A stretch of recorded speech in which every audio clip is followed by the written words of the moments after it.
Hey everyone, Kevin here, and welcome back to my channel. So, the Wall Street Journal recently put out a chart from a survey showing the top 10 stressors for teachers right now, and I kind of wanted to go over each one this week because there's actually some interesting commentary to be had here for people who don't really understand how these stressors are creating an atmosphere of teacher burnout and overall attrition. I think it's important to start with the disclaimer that things used to be different.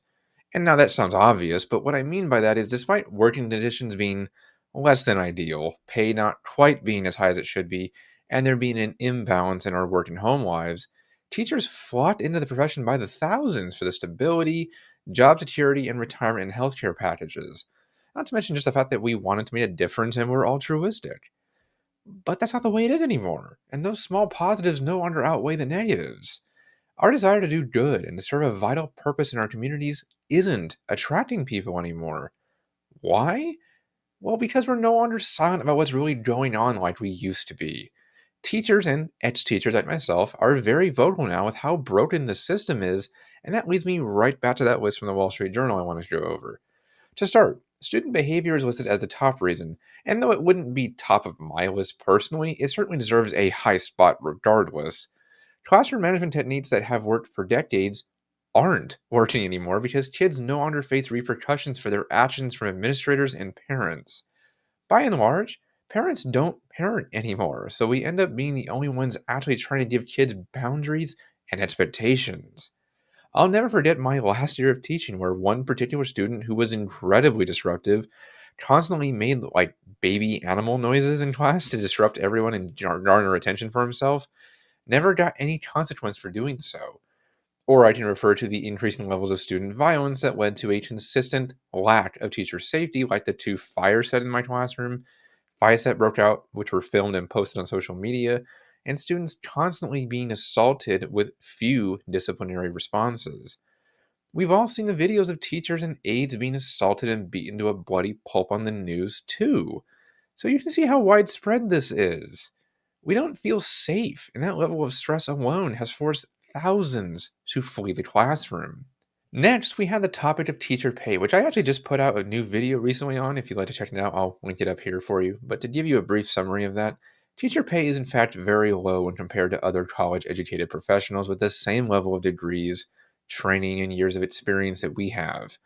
On average, teachers earn 73.6 cents for every dollar that other professionals receive, and that pay is only for a 10-month period since so few educators get paid over the summer. As a result, we're not only paid less, but have to stretch that smaller paycheck out for a longer period of time since we still have to pay bills over the summer like everyone else does.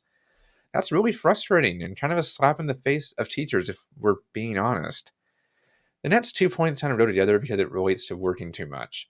This is one of the core issues causing stress overload and burnout among teachers, especially newer teachers these days. And no, we aren't whining about it, as so many people in my comment sections love to say these days. We are overworked and never get paid for the hours beyond contract that we have to work because there are never enough hours in the day. All the paperwork we have to do alone sets up our planning time before, during, and after school, such as IEPs, grading, parent teacher conferences that I talked about just last week, and countless emails. If we didn't put in more hours than were in our contract, we would always be behind and would never be able to get our heads above water. And sure, everyone stays late at work or pops in early to work sometimes to get caught up. But how would you feel if you had to do that every single day, or else you would always be behind and would get reprimanded for it? You'd probably find a new job with better hours and pay, which is exactly what current and prospective teachers are doing instead right now. Lumping the next two together as well, I wanted to make something clear. I'm not saying students aren't our primary focus in education, well, because they are. The issue is that we do everything we can to support them to such a point that we forget teachers also need that level of support too.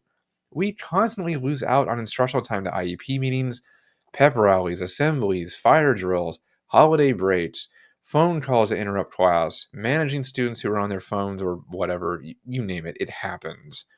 We only get so much time with them in the first place, and constantly need to divert our attention away from the content at hand means we get even less time with them. It causes us to get caught in an endless loop of having to review things we missed the day before, and that feeling of always being behind. There are so few times when teachers feel that they are where they should be during the course of the year, and that's a problem. Plus, getting students ready for standardized testing is a huge time suck as well, and those exams never tell us anything of consequence anyway. All we're really doing is teaching kids how to take a test rather than prepare for life, which is why we spend so much time helping them with their mental health and taking on a lot of secondary trauma that we internalize and bring home with us because we have no one to talk to about our mental health issues. Again, we focus on the students, which is a good and important thing, but refuse to support educators and give them medical and non medical avenues to relieve that stress or seek help when they need it. Everyone's well being is important, but we don't acknowledge that teachers' well being is consistently ignored in this public school system we have now, thus leading to the crippling stress and mental health issues I unashamedly admit I dealt with myself. That was only exacerbated by the wholly unrealistic expectations placed on us to meet those standardized testing goals or administrative demands and the entire lack of support that went with it. Teachers aren't supermen. They're people, and as with any employee or worker, you need to give them measurable and realistic goals to succeed, or else those expectations will become oppressive, which is exactly what they and our administrators were. Personally, I would list administrative lack of support as the very top of my list when it comes to stress in education, and it was the primary reason I finally quit the profession. Their philosophy was to catch you doing something wrong, like something as mundane as writing the objective on the board, because they wanted to read it during their walkthroughs, even though there's never been any empirical data upholding the notion that doing that creates any actual results. Whenever something went wrong, admin inevitably blamed me for it instead of taking any responsibility of their own, such as those fires set in my class, which they blamed my classroom management for, even though apparently other fires were set on campus that they neglected to inform the staff about, and thus I wasn't prepared to watch out for a potential pyromaniac. And one of those fires I wasn't even there for. The scapegoating in education is absolutely unreal, and both David and myself on our podcast have repeatedly shown how abusive, illogical, and out of touch most administrators in the public school system are these days. It's greatly intensifying the retention crisis, and that's led to shortages which cause us to lose more planning time because we're covering other classes for teachers who are out or due to the lack of substitutes, which I plan to do a whole video on the importance of substitutes very soon, by the way.